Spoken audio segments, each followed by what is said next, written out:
All right. Well, thank you all for tuning in today. I am your host, Tom Dufour, CEO of Big Sky Franchise Team, and we are in the continuation of our Navigating the Coronavirus Economy series, and soon to be now hopefully navigating our way out of the coronavirus economy. And I am so grateful and thankful to have on our episode today Steve Brown. And Steve, if you've been following our podcast, Multiply Your Success, he was a guest here maybe about 6-8 weeks ago.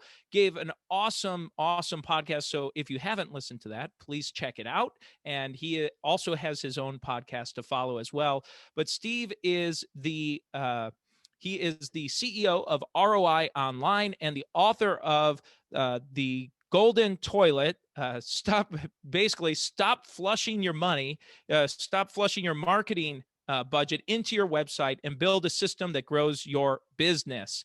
And so with that being said, we thought it'd be great to have Steve on to talk a little bit about I don't know if I want to call it a myth, but this idea that you have to have this beautiful, pristine, gorgeous website and that doesn't convert leads or doesn't convert to opportunities for your business. So, Steve, we have a broad cross section of attendees that will include everything from thriving entrepreneurs to franchisors and to maybe some franchise referral brokers and folks in the community that look, at the end of the day, lead generation is on their mind. So, with that being said, I'd love to turn it over to you and have you get things going for us. Yeah, thank you so much for having me, Tom. So I've worked with a lot of entrepreneurs, and they risk their future in starting a business and making an investment. They don't only risk their future, they risk their family's future, right?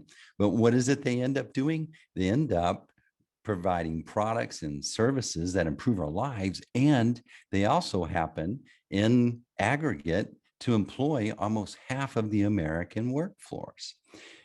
And these guys are the invisible heroes of our day. And you think about that takes some guts to do that. So these are my heroes. These are the people that I want to help get past a lot of the hurdles. And every day we're being bombarded with messaging, and that especially around marketing or online marketing, and we see these other brands doing it, and we know internally we should be doing something, but we're not clear exactly what it is we should do. And so, being the winners that we are, we're going to attempt it, and we know we're going to make some mistakes, but how nice would it be to kind of at least have a little clarity on what ditch to not step into, right? And so that's why I wrote this book. And so what I wanted to do is, like, first of all, let's just dispel the myth like you were talking about, is that we have to have this really pretty website, and we can get all focused on that. But what we really should be doing, we naturally understand that if I set up a shop, we need to know when we're open, where to park, where to walk in, where to order or do the transaction, where to wait, where to receive, where to pay. These are all systems we understand and we set up. Well, the same thing's in play in the digital world or the virtual world. And so that's what I wanted you to, I wanted my heroes to focus on, is like, let's look at this more as a system that includes a website. And so the reason I called it the Golden Toilet is, even though you remember that time you were having a conversation with someone and you thought, and it's like, I thought I told Tom that. Didn't I tell Tom that? And he didn't hear it. But there's this thing that you have to tell someone 7 times before they hear it. And so the challenge of any business is getting people to hear you. And what if you don't have 7 times to hear it? How can you be a little more persuasive? Well, you can do something a little absurd that causes the brain to stop, and for people to lean in and go, what? My website's a toilet. And when you present it that way, you can help them go, this toilet thing, we all We're not going to buy a house if it doesn't have one. But when people come over, where do you hang out? We hang out in the kitchen, around the pool, around the fireplace, around the dining table.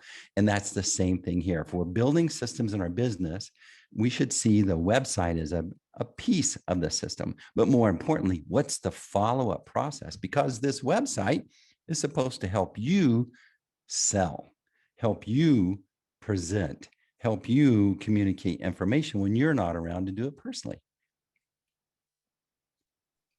Great. Well, and thank you for sharing that. And, I would love for you to talk a little bit about the process that you were describing. Kind of, Mhm. I think that's a great comparison. You go to the grocery store, you go to a retail outlet, wherever you go to shop, there's a very clear kind of understood process that no one, there aren't arrows pointing that says, hey, go over to the produce and buy some broccoli, or go buy some snacks and soda and so on along the way. There aren't arrows pointing to that. I mean, there are in certain ways with end caps and marketing and different things. And it doesn't say, there aren't arrows that point, oh, by the way, when you're done, go to the checkout line. And then when you're done, you give your money to a cashier or to a solo. So would you talk through that process and kind of Yeah. how that comparison applies to your website, and whether they're actually buying a product or maybe just submitting a contact form? That very well may be what you're selling, just an appointment or a meeting. So would you talk a little bit about that? Sure. So I'm going to share my screen and show you what a graphical example of what we're talking about. So let's see if I can do this correctly. Okay, Tom, tell me if you can see the business growth stack in action. I sure can. Absolutely. All right. So, I'm going to go to this one here.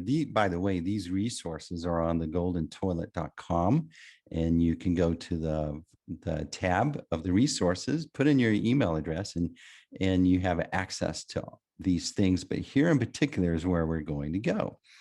So let's expand that. And you let me know in case I didn't do this right technically. But when we think about what we're doing, there's four things in play. We're wanting to get our messaging clear so people immediately understand what we're doing when in a digital way. When people learn about your business, they go look you up. And so what they're doing is, I'm going to evaluate from a distance of safety. Remember that time you went to a trade show, or you went to one of these things and they had their booths all lined up and you're walking down the aisles. Your natural inclination is to look ahead and see and avoid the ones you don't want to get asked, can I help you?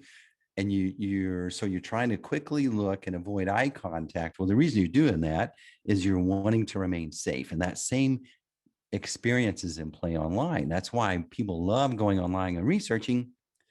They can do it without someone going, hey, can I help you? And you don't have to go, no, I'm not ready. Okay. So clear messaging is in play, and that helps that process. It helps someone know, oh, I'm in the right place and they understand me. The other thing is, we have to take advantage of the technology of our day. And right now it's marketing automation and sales automation. These are versions of softwares that help people collect and evaluate and start to identify themselves when they're ready, and drop into our software, our marketing automation. Some of you may know MailChimp or ActiveCampaign or other things, but this is a form of that you're familiar with. But this is why it's helping, letting the robots do a little bit of work by distributing information as they want, in the way that they want. And of course, it has clear messaging. And then sales automation is when they get ready to talk. But then we start to talk about campaigns. Most of us know or familiar with campaigns. Hey, I think I need to run a Google ad, or I need to run a Facebook ads. Those are parts of campaigns. But the problem is, what is the expectation of that campaign? And most people start there when they should start. That should be last. And here's why.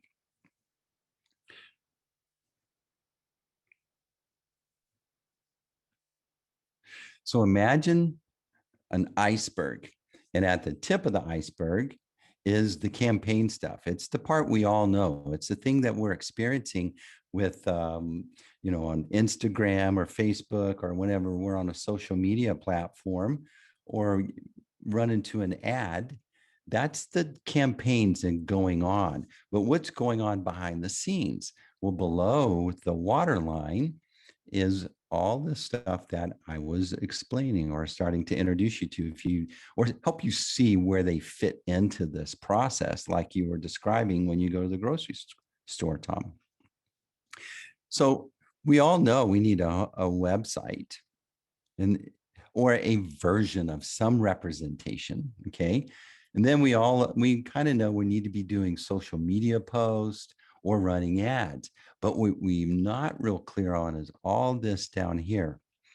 And so we'll go over here. The most important piece is what's called a landing page.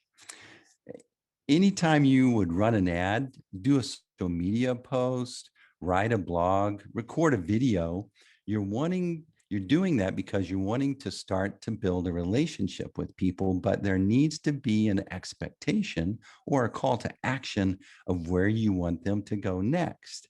And that would be a landing page. So, Tom, if we were talking about, let's talk about maybe if you had I don't know, give me, Tom, what would be a good franchise example? Oh goodness. Let's just take home services businesses are right now the most popular, at least in terms of inquiries, as of the last 6, 8 months or so since the pandemic. So let's just talk about a home services business. Maybe it's a painting franchise or Okay. something like that, and they're looking to drive leads for their painting franchise. Yeah.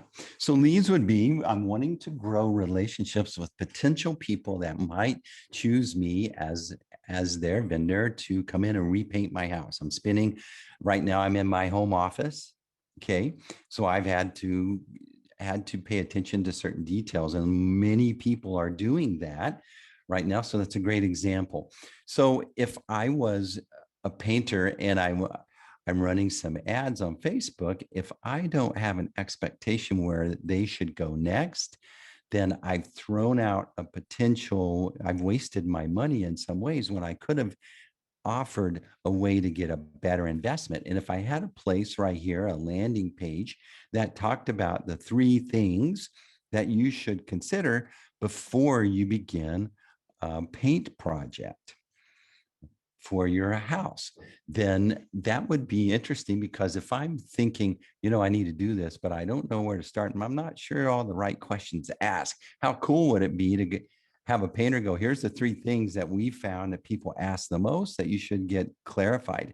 And if I clicked on that social media ad, or at the end of the video, it said, click on this link below to get this questionnaire, discussion of the questionnaire. Well, it would take me to a landing page.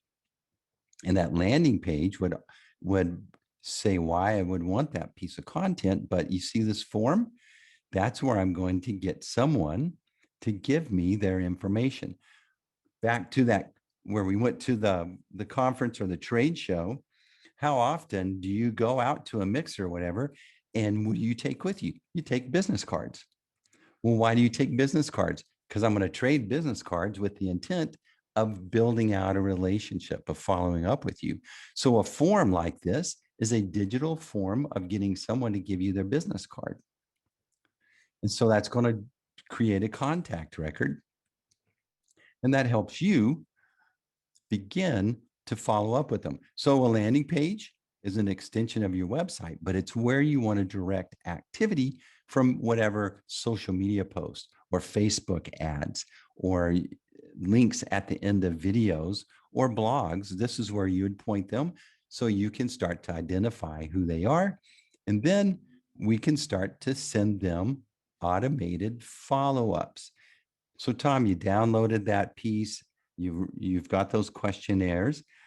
You would get, hey, thanks for signing up. Here's your download. Then a few days later, wanted to check in and see if there's any questions you have, or if, what's the next step of the process that you're going to consider? Well, maybe I can predict that and I can go, people that downloaded the 3 questions also loved this video.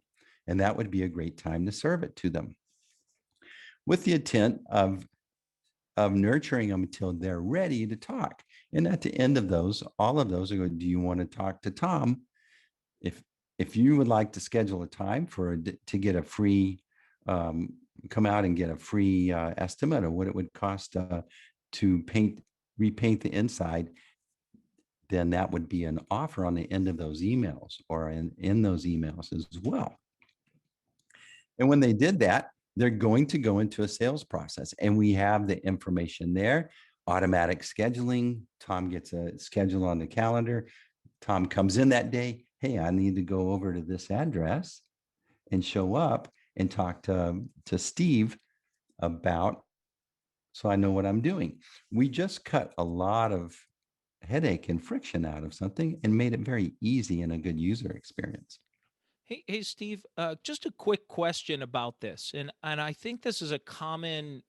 I don't want to even say misunderstanding, but just a lack of understanding, just in the general marketing and sales world. In looking at your blue box that says lead nurturing for marketing, and then your golden box down there where it says lead nurturing for sales. And could you just talk again about the difference between a nurture campaign for marketing and a nurture campaign for sales?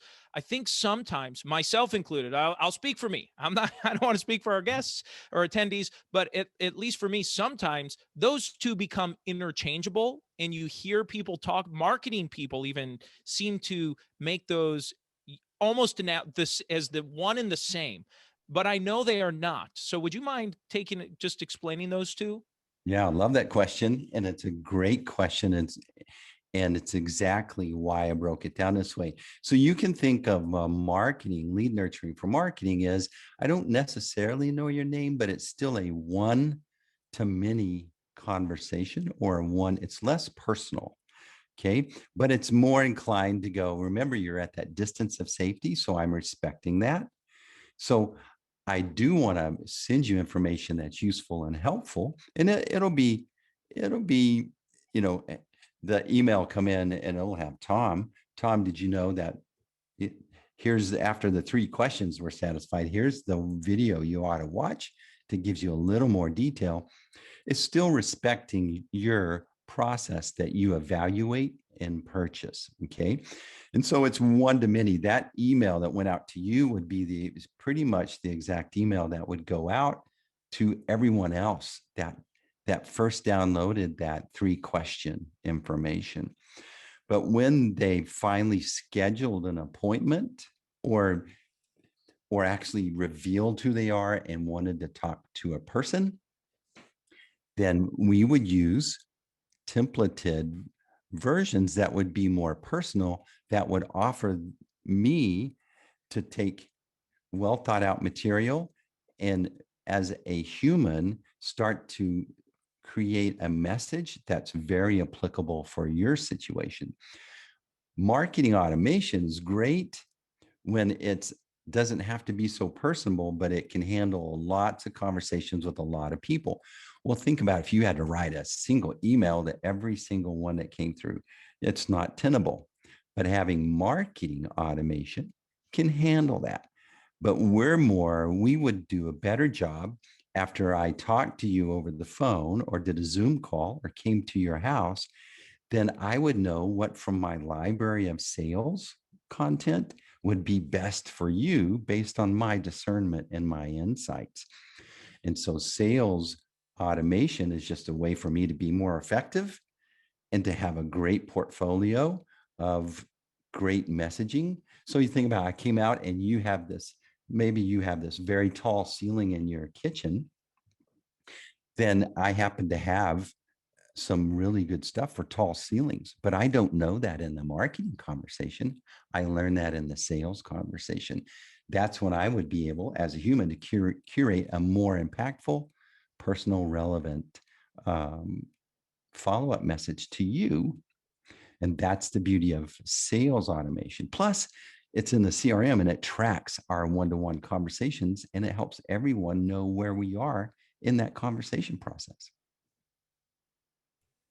That's very helpful. Yeah, that's a really good description. Like it helps me understand a very simple way with the marketing kind of being, I know your name maybe, but here's just it's kind of a broad, here's a whole bunch of stuff that you might be interested in. And then after someone expresses an interest or says, hey, I like whatever it might be, Mhm. fill in the blank, whatever service or product you're offering, or a very specific one product or piece of what you're offering, then you can tailor that messaging to start saying, hey, here's this, like you said, if you have high ceilings, by the way, we specialize in high ceilings, and here's how we do it. Here's the process, and here's how we, are safe when we do it. And, we get we can reach the corners and, that kind of stuff. Okay, cool. Well, thank you. That's very helpful.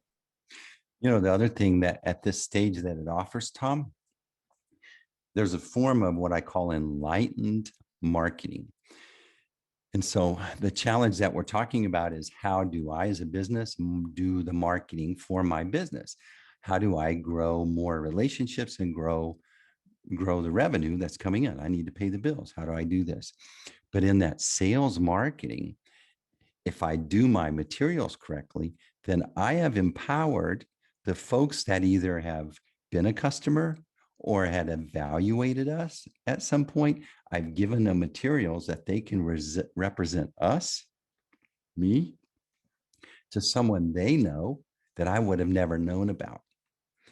And so you think about you're competing with all these ads on Facebook, et cetera. But how cool if you could bypass that, go directly to the mom and get the mom to sell for you.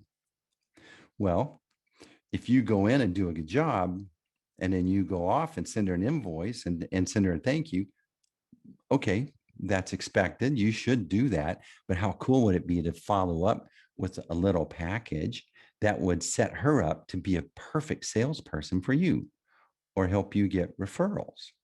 That's enlightened marketing, and that's bypassing all the competition that's paying for that ad and causing your per click price to go up, and actually being more effective and a better return on your investment by getting the people that like what you do to go help promote you. All right, let's go to the next slide here. So once we have that system in place, that below the iceberg, think about all the planning and thinking. And we had to create several versions of landing pages, because not all of our clients or prospects or potential relationships are going to buy the same thing or need the same thing. So having diverse, being able to figure out, a lot of times it's called an avatar or persona, but each persona is interested in the different things that you do. So you would have multiple landing pages. So there's a lot of planning there. The same investment in the follow-up exists in each of those offerings. And then you would have the follow-up in the sales process supported in the same way. That's a lot of work, but that's a competitive advantage. And that's what your peers or your competition are missing. And they're wasting money on ads that disappear as soon as your ad budget goes away. But with the investments in these assets, they're evergreen. They'll always be worth it. So we're doing that first, and we're going to be able to use that over and over and over, and we'll always be supportive. So that's one of the things that you're doing that makes sense as a business owner. So that would help us get our new customer. And again, now when we have these in place, now it makes sense why we would run a blog post, because we're going to write a blog post, but what's it going to talk about? One of our landing pages. It's going to be something that promotes this landing page around this topic or service. Or if we do a social media post, it's not going to just be a picture of my dog and I'm a great guy. And look, Steve's got his dog today, and bring your dog to work day. That doesn't do anything. It's a little bit of branding. It does endear you, but How cool would it be if you were carpet cleaning and you had a picture of your dog and your social media post said, you know what dogs do? They keep your carpet dirty, don't they? Fern's been in that category. I'm sure your dog has done the same. But at the link below, we can not get on Fern and expect her to clean it up. We'll come clean it up, right? And then that would take them to that landing page. They would enjoy that. They would fill it out. Then we can nurture them along. And whether they buy today or buy 6 months from now, that was well worth the investment in that social media post. Well, Steve, you make a great point there. Just kind of jump in a little bit. When you talk about this below the iceberg, looking on your image, just a point that sticks out to me is when you're referencing, you get your landing pages, you get your marketing and sales funnels. That actually helps drive the content you create. That's what I'm picking up from you. So, like you said, that dog thing, it might be cute and you might get a few giggles or people out of it, but it's not going to convert. It's not going to convert.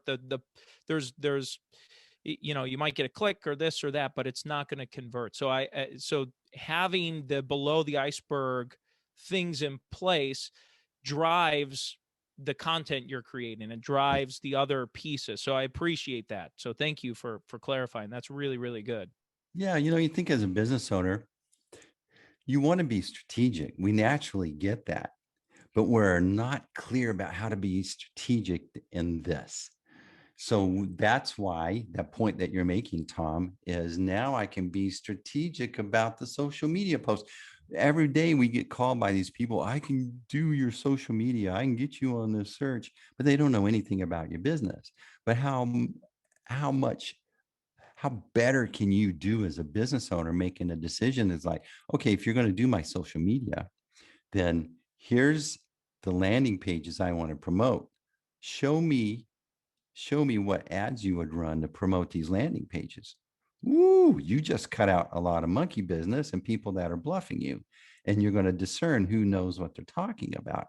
Also, imagine here's our brand style guide for our website. So I want to make sure that any social media post, blog, video, ad follows my brand style guide. I just upped your game immensely, which is what you should do internally, but how to when you have all these moving pieces. Well, now we're being a good business person. We're being strategic and we're getting to drive a little bit on an area that we we like business. We like cleaning carpets, buying trucks, working with equipment, but we didn't take marketing. But guess what we have to attempt and be good at? Marketing. Well, this is the way that you get good at least being a great business person in the marketing requirements of you.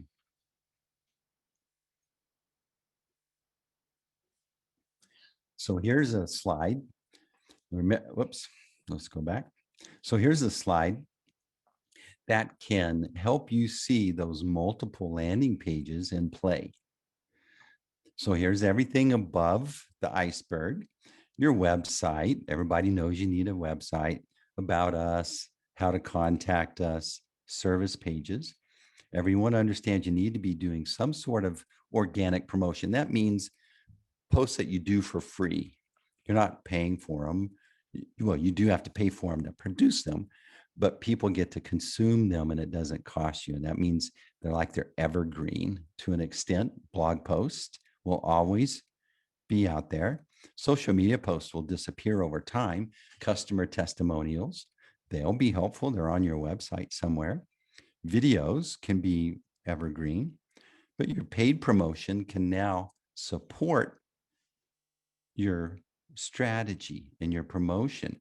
But the investment in these paid promotions now with Facebook or Google ads or Instagram, whatever it may be, you're going to get a better value for your investment there because now we're driving them to a place where we're going to help people know what to do and how to identify themselves and then follow into the follow-up system. which is just a natural business process that's already in play in some aspect of your business. When people come in and transact with you, they come in and, let's say you're a sandwich shop, they come in and buy a sandwich. That doesn't end there. They sit and wait. You give them the sandwich, you give them the receipt, you tell them thanks for coming in. Maybe you give them a coupon for the next one. Well, that's the same thing in play here in our virtual world. And now we're doubling our opportunity to grow relationships. So when we think of a system, that website, see it up here, this is one piece of a very comprehensive system that is a legitimate business process, not unlike your hiring process, your invoicing process, your collection process, your product or service delivery process. Those are processes that you need to do. Now you have clarity on what you need to do in the virtual world to support your physical processes. And that's what I love about why I call it the growth stack. We're taking technology, we're taking messaging, we're taking, website and marketing automation and sales, and we're stacking it together in a recipe that's powerful and that grows the value of your business. Also, Tom, we get caught up in, hey, I have a franchise, I'm running a franchise, but at some point you're going to exit. How nice would it be to have something that's going to grow the value of what you're able to sell this business for and should have something to show for all your work that you invested in these years. Well, having an established marketing sales system like this, someone would pay way more for your business because you're able to demonstrate this to them instead of having to go figure it out themselves in some way if they haven't read The Golden Toilet. Great, great feedback. And in addition to, I think about from a franchise sales perspective, the same applies here. Getting, especially in the franchise sales world, it's a very long sales cycle in many cases, where we're not talking about someone coming in and purchasing in 30 days or 60 days. It might be 3 months, 6 months, maybe a year or longer that some of the candidates stay in the sales cycle, that they're kind of in that you described that discovery phase where they were saying, I'm not ready to talk to someone yet, but I do want your communication. I do want to see things from you. I just don't want to be solicited yet. I'm not ready for that conversation. Where we're seeing, right now, just a huge uptick in prospective franchise buyers coming into the market, largely, I think, driven from the current economic condition, the pandemic, the people, realizing that, hey, time doesn't wait. If I'm going to start my own business, I better do it now. Yeah. Kind of a thing with a lot of new folks considering entrepreneurship and franchising being one of those ventures. So, well, Steve, I'd love to open things up for some questions for our audience here. So, audience, folks on, we've got several folks here.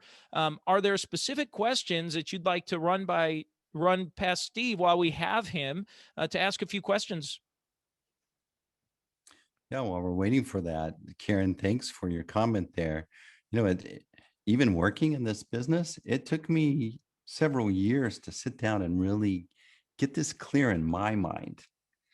And then even though I was saying it one-on-one to business owners, I had to start like drawing it out. And then that's when I got the inspiration to write the book, because it makes sense. It's in fact what everyone's trying to do, but it helps to see it put out in a graphical form and understand the reasoning behind that. You talk about the long sales process in the franchise business. Mm-hmm. Well, part of the challenge is that even though you're sending them emails and they may not be reading every single email, they're still seeing your name come in to their email box. and you're staying top of mind in a nice way at their speed, and when they're ready, they'll go, Tom has been, what's that? Oh, Tom sends me that stuff. And it's amazing how we've got great info, but we forgot about it. And then the time we really need it, we don't. And that's why staying in front of people on maybe a weekly basis in a nice way is so powerful. Yeah, that's great. Well, I didn't see any questions come in. Feel free to type it in the chat box, raise your hand. Oh, here we go. So, question from Karen says, are sales messages as opposed to marketing messages liable to be more free form or written on the fly? Should we be prepared to write whole or at least partial messages that are being written after a conversation or meeting? Yeah, I love that. So that's so hard. I was a sales guy for a long time. I still am, I guess. But I was always intimidated about my writing. My grammar wasn't the best, and so I would struggle so much over writing emails. And I'm not the only one, I'm sure. What's cool is you can have, they call them sales email templates, but then there are sales snippets. So snippets would be like a little paragraph instead of a whole email. So if you think about it, Karen, you answer the same question in general over and over and over. If you were to sit and think about it and write out, there's probably about 20 questions you get asked the most. And so you answer them on the fly over and over and over. But how cool would it be to sit down and kind of write them out and get a really good, pithy answer to each of those questions? Well, you and I know that that pithy answer is not perfect for every time. And that's why you can break it up into snippets and then quickly assemble the recipe that you need for that particular email.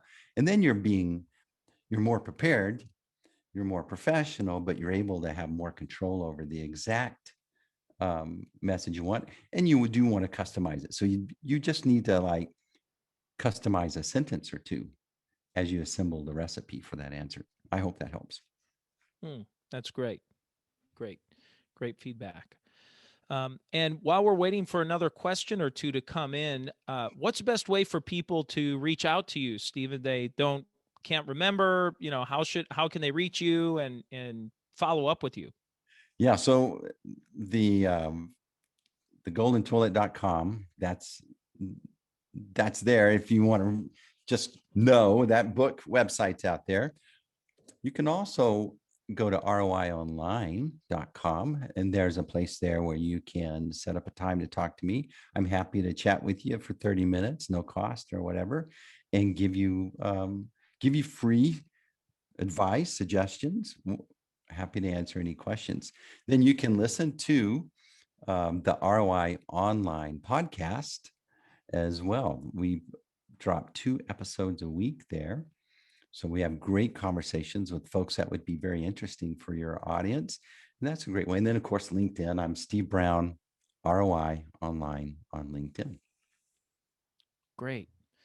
Yeah, and by the way, I should have mentioned at the beginning that I have read Steve's book. It's fantastic. I really enjoyed it. It's a lot of fun. It's just a great approach. I thought it's great humor, and it flows very well. I guess it sounds very conversational, flows very well, and it goes by. You read it pretty quick. It flows, so you can read it really quickly, but it's jammed full of just really great information. So that's a great. I forgot to mention that. So yeah, thank you for sharing that. Thanks, Tom. One Yeah. of the things that there's you need to think about the state of mind that people are in when they're evaluating your product. We talked about avatars or personas, but when you think about the product or service that you deliver, you and I go through different states of mind every day. So we get up and either we're in a bad mood or a good mood when we wake up, or we have a conversation and we leave a conversation in a bad mood or a good mood. But we go through states of mind. But when we're evaluating something, I would assume the folks that are on this call, these are folks that are researching, wanting to educate, wanting to understand. So what that is called is a cautious achievement mind state. So your content that you're producing, the messaging, your videos needs to speak to that state of mind. And so it would be like, Tom, you spend a lot of time educating yourself about stuff. So I wanted to offer this as a great piece of great video to help you avoid any mistakes that you might make in this decision. There's a lot at risk, literally. So to have something that kind of gets me, understands me, and empowers me to do better or avoid mistakes is huge in that particular state of mind. That's a great reminder and something that's so easy to forget. What is the state of mind your prospect or potential customer is in? Mhm. It's easy to remember your state of mind. I want you to do this, but what are they actually thinking? Solving the actual problem or challenge that they have right now. What are they actually thinking about? So that's a great reminder. Great. Do we have other questions for Steve Yeah. So there's before we one. go? I Yep. see one there. Where did the name of the book come from? There has to be a story. Well, you're right. You're right, Karen. So here's where it came from. I talked. I don't know how many entrepreneurs I've talked to over the years. Well, let's say 1,000, and they're all coming and approaching this problem of how do we transition from the traditional world of marketing into modern marketing. I see all these other brands doing it right. I feel obligated. I need to do something my customers expected of me. I don't know where to start. Well, they would come in and they would say a request of a problem, but not the real problem. Okay. So it would be a version of this. And think about all the conversations you've had, and you'll recognize a common theme.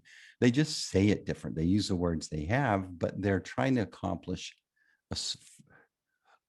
they're trying to find a solution to a common problem, a common theme that you're well positioned to serve. So they come in and go, "Hey, Steve, I think I need to redo my website. I think we need to show up in some social media stuff. And I think I'm supposed to show up in a search." They would say a version of that. And my challenge was that's not the real problem. The real problem is to get them to see a system. Okay. But if I have to tell them 7 times, how do I get to tell them 7 times in 15 minutes when I should be listening for 45 minutes if it's an hour conversation, right? So finally I had to figure out what can I do to get their brain to stop thinking about their text, the challenge that they learned about before they walked into this meeting. Maybe they had a conversation with their spouse. Who knows? They're coming in and they're listening a little bit, but they're not listening all the way because they don't know whether you're selling them something or that you're listening and understanding them. So one day it just kind of hit me. It's like, Tom, but let's just look at your website in the right way. Your website's just a toilet. Well, that's an absurd, humorous way, but for it, there's like, what? And you just stop their brain. But when you stop someone's brain, it's a great time to introduce a reframe. You can reframe the expectation of the solution. They came in framed, refresh the website, some social media, and some SEO. If I just gave that to them, they're not going to be happy later. And I learned that from experience. So if I could get them to reframe, then we can address the real problem, the missing system that we need to put in place. But they didn't come in with that. So when I said, Tom, your website's just a toilet, think about it. You wouldn't build a house if you didn't have a toilet. You wouldn't move in there. You wouldn't work in the office if it didn't have one. But when people come over to your office, where do you go? The conference room, your office. That's where you conduct your business, literally. Okay. But at the house, it's the same thing. You have your experiences in other places, and that's in play here. And when I introduced that, then I was able to get them off of SEO, social media, refresh, and then look on what can we do to build a system to help you set up a system that's going to help you sell. It'll include the website. We will do those other things, but now I get you focused on the real problem. We should implement a system just like you have an HR system, a hiring system, a billing system. That's where the story came from. Thank you. That's a great question, Karen. Thank you. Do we have any other questions for Steve while we have him? And Steve, while we're waiting, I would ask: is there any other little kind of snippet or takeaway you'd like to leave with our audience before we end for the session? Yeah, absolutely. So I think one of the things that we're really seeing is that right now we've all gone through an experience where we realize the status quo is no longer the status quo. Things need to change. And what do we normally do as humans? We resist change. Now's the time to really embrace this opportunity, because your competitors, they're having the same feelings of resistance and surprise and going through the whatever they're going through emotionally that you could relate to. But for you to quickly be implementing a system, the beautiful of the thing of the system, we're actually seeing people being deplatformed or canceled, or for whatever reason, these platforms that we've depended upon to meet potential clients or to do potential business can be taken away from you in just a minute. We never considered that before.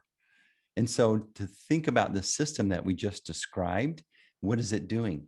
You're bringing folks to your platform, you're identifying them, and you're having a one-to-one conversation, and you're not needing to rely upon other platforms that may or may not be here in the future. And so that's the value of implementing a system. Not only does it help your resale value, but you're actually having more control in an environment where we've learned that all these things that could happen that we never imagined, and we felt out of control in a lot of ways. So this is a way to control and have control over the one-to-one conversation with the people that you want to grow your relationships with. Great. Well, Steve, thank you again so much for being here. And thank you to our guests for attending. We're so grateful for that. And again, it's ROIonline.com is Steve's website. And he's offering to our attendees and guests here a free 30-minute consultation and assessment to talk through your website. So if I were you, I would take him up on it. I think it would be time well spent for you. And then if you're not ready for that, if you're not ready to enter into what we've learned now, sales funnel, let's enter his marketing funnel, buy his book, go to goldentoilet.com, thegoldentoilet.com. And when you go there, sign up and get the free resources, download the book. He's got, I did the audio book. I prefer to take my content through listening. So anyway, you can buy it anywhere, Amazon and so on, anywhere you like to buy your books and make it available. So Steve, thank you again for being here. This was fantastic. I know I've got a bunch of just great takeaways here. Thank you so much. Well, I appreciate being here, and I appreciate you taking the time to introduce me to your audience. And I hope that I brought some value. But yeah, reach out. I'd love to chat with you.